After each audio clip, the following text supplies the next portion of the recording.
right, so I guess we can get into our loose topic. This week, we're going over our favorite game controllers of all time. Now, the important thing to know, I always like to clarify so everybody knows exactly what we're talking about. These are our favorite game controllers of all time. We're not saying they're the objective best because, again, that is an argument that can vary, depending on what your play style is, what kind of games you like to play. Some people are going to dismiss this whole thing because they like mouse and keyboard. So this is an important thing. This is just our personal controllers of all time. Just, clarification with you. We're keeping it first party, right? So we're not going with Mad Catz controllers, I'm assuming. Yeah. I didn't bring a Mad Catz, Astro, nothing. So like if they're officially released by the major party companies, that's what we're kind of limiting it to. So let's hear your top controllers. So in no real order. So I do have the DualShock 4. Okay. And I'll run it and then I'll give a quick explanation. So I have the DualShock 4, then I have the Xbox 360 control. Okay. And then the Super Nintendo, the SNES controller. Interesting, got you. Those are my top three. So I choose the DualShock 4, and I know that's probably a weird one. Most people would not choose DualShock 4. I choose DualShock 4 for the amount of fighting games I play. And you know me for a couple of years now. I play way more fighting games than... Yeah. The input on that control on the DualShock 4, and this was the same when I was playing fighting games on PS3, where I just could not play it. You give me a 360 control, I will lose in every match. You give me a PS4 control, there's something about the directional pad. I play a lot of fighting games, even 3D fighting games using the directional pad, and you can't tell me the directional pad on 360 is precise. Especially when you're trying to do inputs in like Mortal Kombat, when you need to push down and stuff like that. The inputs of the controls, the way it all just kind of fits in my hand a little bit smaller, where my fingers can get all over the place, just fits better for me as a fighting pad. And I've tried like third-party fighting pads, but again, we wanted to keep everything first party, so I didn't want to include those in any aspects. But if I'm gonna play a fighting game, if I'm gonna get good at it and competitive at it, the DualShock 4 it fits perfect in my hands. I kind of have smaller hands than most people. The buttons are equally distanced from each other, so I can get to them quick. The sticks being together doesn't really do anything for me because most fighting games you don't use the right analog stick for anything. But having the triggers quickly be able to be accessed on it, because I sometimes play weird. You've seen people play like claw in shooting games and fighting games where they hold the control weird. I kind of do an alternate version of that depending what fighting game. I mainly do it for Tekken. So in Tekken, I have to play really weird, sporadic. If you ever watch me hold the control. And there's just something about the way the Xbox control, I can't hold it that way. So that's why I chose DualShock 4 to be in one of my top favorites. Now, I chose the 360 control more than the Xbox One control, which I kind of debated back and forth on this. But when I think form factor, comfort, and like long playing sessions, the 360 control, I remember playing Gears 1, 2, and 3 all in one weekend with that control in my hand. Now I do play, now that I play on PC, I do use the Xbox One control for most games because it works that way. But there's still something about when you hold the 360 control. I don't know if it's again the size or like the way the form factor, the way it's shaped to me into my hands. I don't know if it's just because I got used to it so quickly. It just fits better for shooter games and all these action games. I played tons of them on there. I played a few RPGs on there, Blue Dragon, stuff like that. And there's just something about those long gaming sections and sessions that the 360 controller just satisfied me on. I'm not sure what it was. And I ended it with the Super Nintendo control because... But, on top of fighting games, I also play a crap ton of platformers, especially older platformers. And Nintendo has the perfect D-pad. Obviously, they have the copyright on it. That's why no other company can use that form. And the preciseness of that D-pad and the buttons just... I don't know if it's a nostalgic thing that takes me back, but it's just spot on. I've played Super Mario World tons of time. When I play Super Mario World with an SNES control, I can beat that game super good. I don't know if it's the way I can hold... I know it is the way I can hold the running button and the jumping without losing momentum. How do you say it? Momentum. Yeah. Momentum. without losing that momentum. And there's just something about it where it just clicks for me, and I can almost play anything with that control if it had a few more buttons. Also takes me back to some of those older fighting games where I first experienced Street Fighter and stuff like that on there. If I had to think old school, I have to think that SNES pad is just where it takes me for any kind of game, platformer, the fighting games, the few other puzzle games and stuff like that are in the generation. So those are my 3 favorite gaming controls. Yeah, now before I do my 3, were there any controllers that just barely made your list or that you wanted to give an honorable mention to? I did. So the Xbox Elite control. Yes, that was one of mine too. Yep. So I'm gonna bundle for time's sake the version 1 and 2 together. Okay. And this was really the only one that I had to put on my honorably mentioned list. Oh, I guess the Xbox One, but the Xbox One Elite control, those two form fact, those two, I don't even know how to explain it. Those two just really changed the game in the aspect of how much customization you can do. And not just changing the D-pad, 'cause I know like Scuff and all these companies have been out for a long time, but then you get into a little, some legal issues and quality issues and stuff like that. I don't want like my control to have that weird, dry rain texture that you see on most of these Scuffs. Yeah. You know what I mean? Those are weird. Yeah, so I don't like that. So I like the heftiness of the Elite control. I like that the triggers you control how much pressurized it is. I don't personally have one. I did try a lot of them, and I messed around with a lot of them when I was working at GameStop because we had to have one on display. And it's just weird to how much you can control. Now the Elite Series 2, you can do even more with changing how like tight the sticks are and stuff like that. It's just so customizable to your pleasure and to what you're gonna play.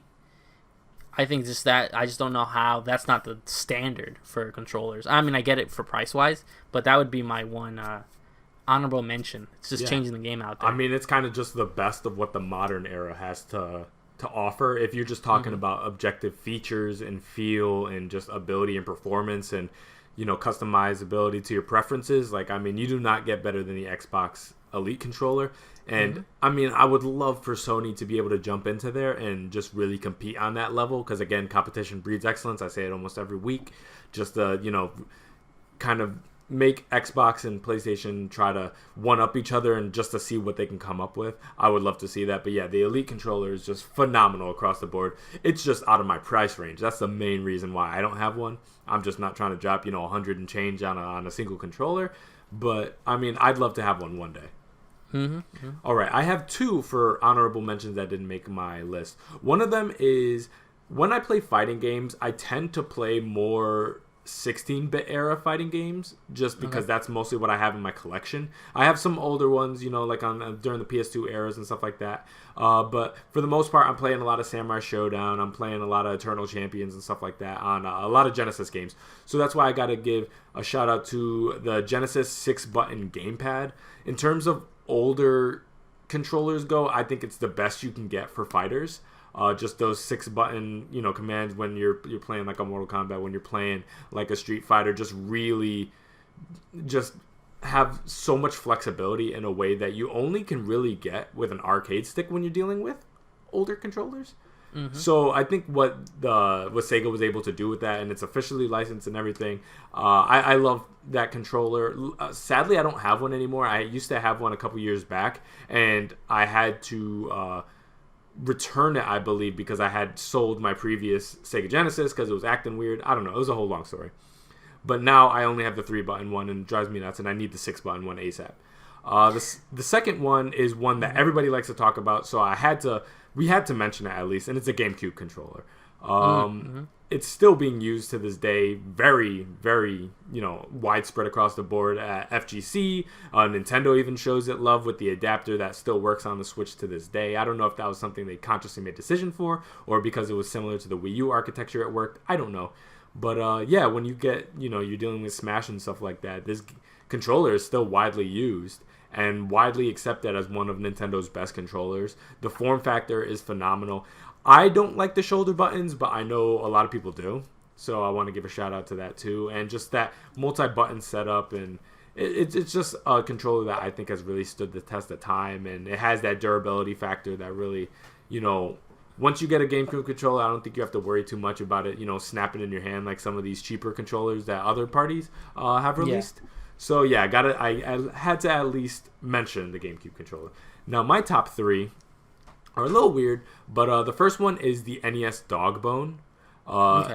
This is a lesser known controller. This was the controller that actually launched with the top loader NES that dropped in the 90s during the Super Nintendo era. It was the slimmer model of the NES, and so they dropped a revised controller with it. It's official Nintendo controller.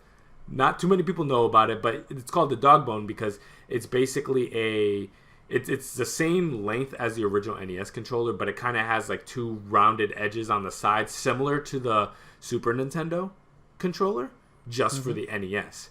And there's just something about those rounded edges that, for me, when I'm playing my NES games, which I do very often, for me, it doesn't get better than the NES Dogbone. It's thin, but at the same time, it fits into the hand in a way that, like, the original box setup of the NES controller kind of works against modern hands in the way that, like, if you're playing with a DualShock or an Xbox One controller, you're used to that kind of cushion into your hand, even to an extent the Joy-Cons.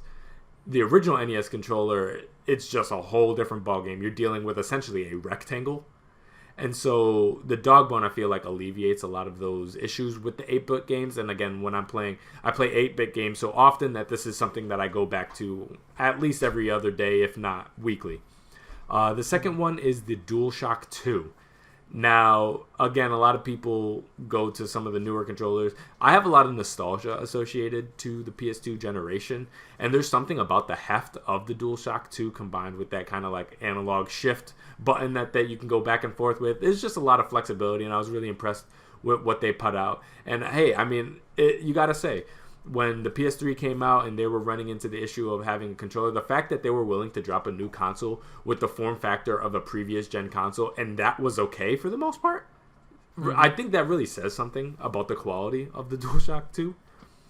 And again, yeah, they're really durable, and durability means a lot to me personally. I like controllers that can stand the test of time. And I've gone through so many of different types of controllers that, you get one, they break. My Wiimotes are pieces of crap. The N64 controller, just so many of these controllers that barely last. I mean, hey, I love the Dreamcast, but oh, God knows if you need to get another one of those controllers going. But yeah, man, the DualShock 2, I've never bumped into any issues with them unless you're slamming them on the ground when you get pissed off at SOCOM or something like that. But for the most part, you're good to go with a DualShock 2. And the last one is one that people don't mention that often because it has one big glaring issue. But I think besides that, it gets everything right. And that's the Switch Pro controller. It also doubles as my Steam controller. It works on Steam, and it has the form factor of the Xbox controller, similar that heft. The offset joysticks and everything. It has that amazing, D-pad that only Nintendo can do right now. And it has the benefit of those ABXY buttons being absolutely massive, which is true. That's just my cup of tea all the way. Like, I love that. And it makes going back to other controllers, like, really jarring for me. I love it. To some people, they think it looks a little goofy.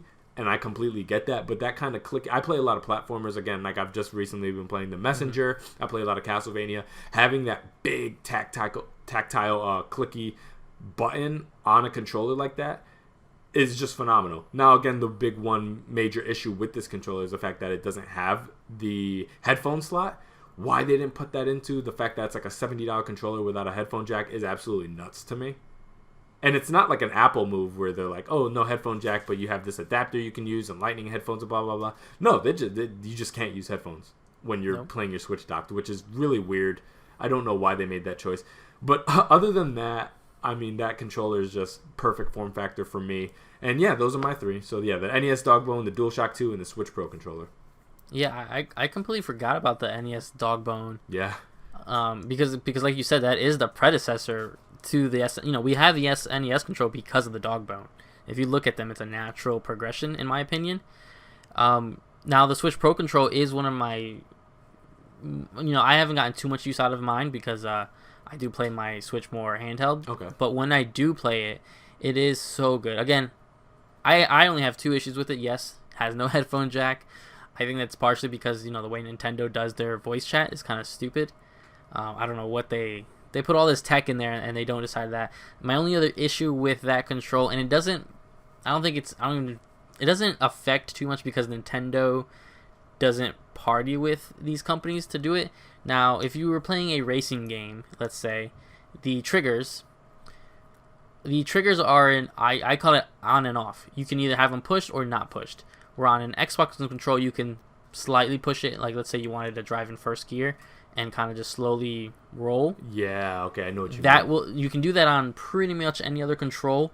On the Pro control, it's just go or not go. Yeah, it's there's no pressure sensors there. There's no pressure sensors. It's all digital or analog. I don't know what the exact term is. I know it's one of them, where you're either going or you're not going. And again, for the Switch, it doesn't come into play too much because like Mario Kart and all those kind of games, you're always pushing it down all the way and all those kind of things. That would be more seen like if they were to get a Need for Speed, a Forza. Yeah, well, they would never get a Forza, but oh my god. But imagine, trying to play that with you can only go max speed or no speed. It just doesn't work that way. So that's besides those minor acceptances of the control. Obviously, that's a really great control, and I looked at it before we started this to kind of think if I could edge that out, but those triggers just get me, and that's true. It's a great point. The no audio gets me too. But again, if you're using it for the way we use it, we don't really run into that issue much. So I mean, those are great choices. Again, I can't even debate you on any of them. Maybe if you would have said like the Dreamcast is a great control, I don't know. That's a bit much. The Wii U gamepad. Does that count as a controller, or is that just an immobile Switch? I don't know. No, because when you bought a Wii U, when I bought a Wii U new, that is the control you get. You don't get a nunchuck. Yeah, you don't get that. You don't get controller. Which the Pro control you had to buy separate. Easy. Yeah, you had to buy that. I remember that dumb Nerf shield I had on yes, my. I do. Because I was so worried about it breaking, and at the time, and even still now, get a replacement. You can't get a replacement, and who knows if you'll ever be able to. Yeah, it'd be crazy expensive. It made no sense that you couldn't buy a backup Wii pad, but I mean, I think we chose some pretty solid controls there. We didn't get anything like crazy out of the ordinary where someone would be able to fight us on it. I mean, yeah, again, it's all preference and stuff like that. These are our personal choices, but I think they're solid and probably on the more popular side. Yeah, and I mean, I'm sure there's some psycho out there who's gonna be like, "No, the nunchuck is the best controller," and I'm like, "Listen, too far gone for me to debate."